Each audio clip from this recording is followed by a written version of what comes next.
Hey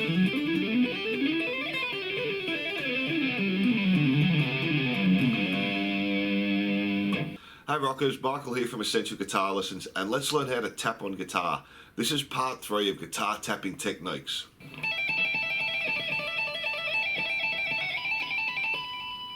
So this is a series of tapping videos for beginners to advanced players, which I'll upload weekly. If there's anything you don't understand in this video, go back a few parts. All aspects of this technique are covered, and we'll be building on the previous pattern you learned. So this time we'll be moving our left hand up and down the neck. Don't forget to give us a like and subscribe. Heaps of songs and lessons to come. If you're having any problems with these exercises, leave a comment and I'll get back to you. So let's make a start. So as always, I've got a bit of gain and delay on the guitar, and put your selection switch up to the neck pickup. Now this time we'll be moving our left hand up and down the neck. In the previous exercise we learned how to move the tapping around with our right hand. We're still in the key of E minor. Make sure, as before, your wrist is down, not over the top of the neck. We want a gap between our fingers and the neck of the guitar. We want our fingers fairly straight to the frets and our thumb straight as well. Don't have that off at an angle. With our right hand, we're still tapping with our middle finger, and you can still rest your palm under your thumb on your E and A string there. So let's learn the pattern now. So starting with our previous pattern, first finger on the 12th fret on the bottom E string, tapping on the 17th fret, pulling off and hammering on to the 15th fret.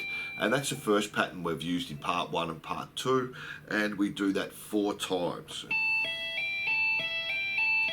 And 4.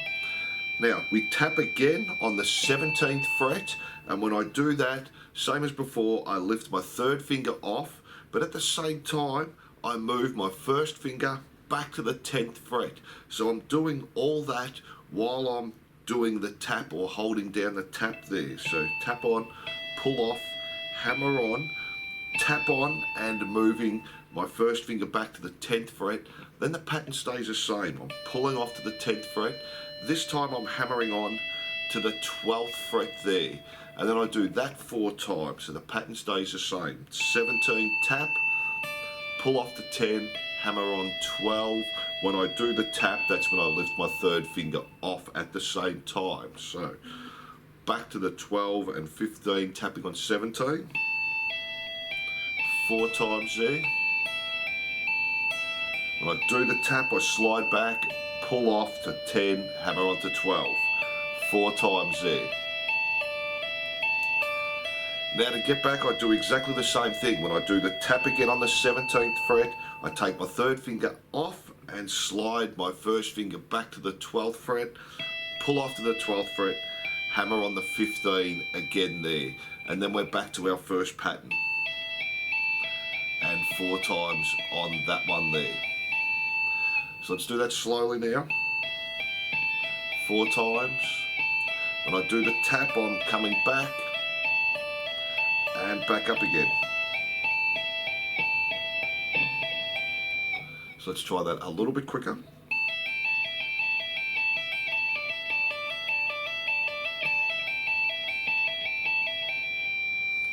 So when you're doing that one, when we're doing our tap, that's when I'm moving back. So I tap, I lift my finger off and move back at the same time. So we have to be quite quick there, because we're not holding our tap down any longer than we are for any other tap. And let's do that up to speed.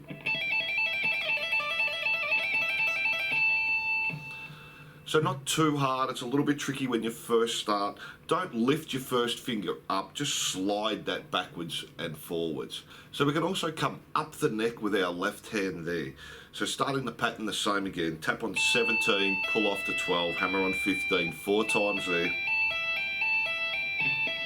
Now I'm going to move the tap up to 19. When I do that, I lift my third finger off and I slide my first finger up to the 15th fret now, pull off to 15, hammer on to 17 this time. So 19, pull off to 15, hammer on to 17, and we do that 4 times there. So let's do that slowly.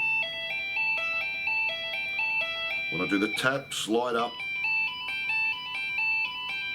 Now coming back's a little bit tricky because my finger's already on the 15, so I have to lift that up, do the tap on 17. When I'm doing that tap, I slide back to the 12th fret there, pull off back to the 12, hammer on 15 again there, and 4 times on the pattern again. So coming back, tap on 17 and come back at the same time. So that one's a little bit trickier now. We're tapping on the same spot that we're hammering onto when we're coming back. So let's do that up to speed now.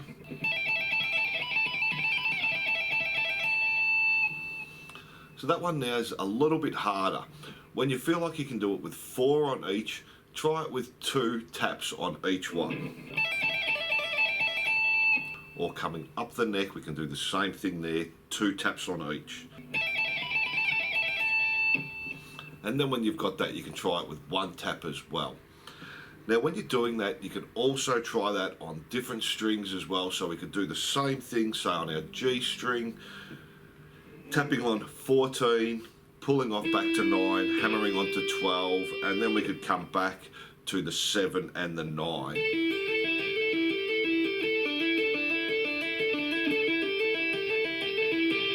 And up to speed.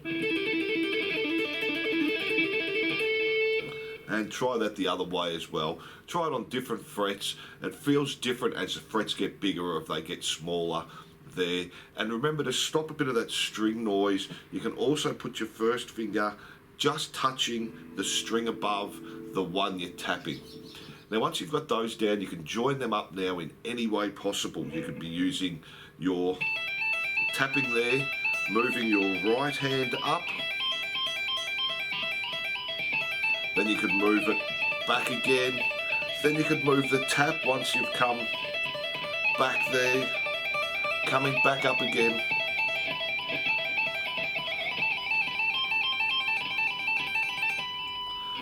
So now you've got heaps of possibilities to keep building on that different pattern there. So similar to our other patterns, the best way to build up the speed is to play the pattern, and as you're playing it, get faster and faster. So if you're having any problems, leave a comment and I'll get back to you. Give us a like and subscribe for heaps of songs and lessons. Now if you would like step-by-step guitar lessons for beginners to advanced players and learn all the secrets to playing all your favourite songs and how to do all the lead techniques you'll ever need as a guitarist, also heaps of free lessons, click the link below and jump onto Essential Guitar Lessons. So I hope you enjoyed this and I'll see you soon.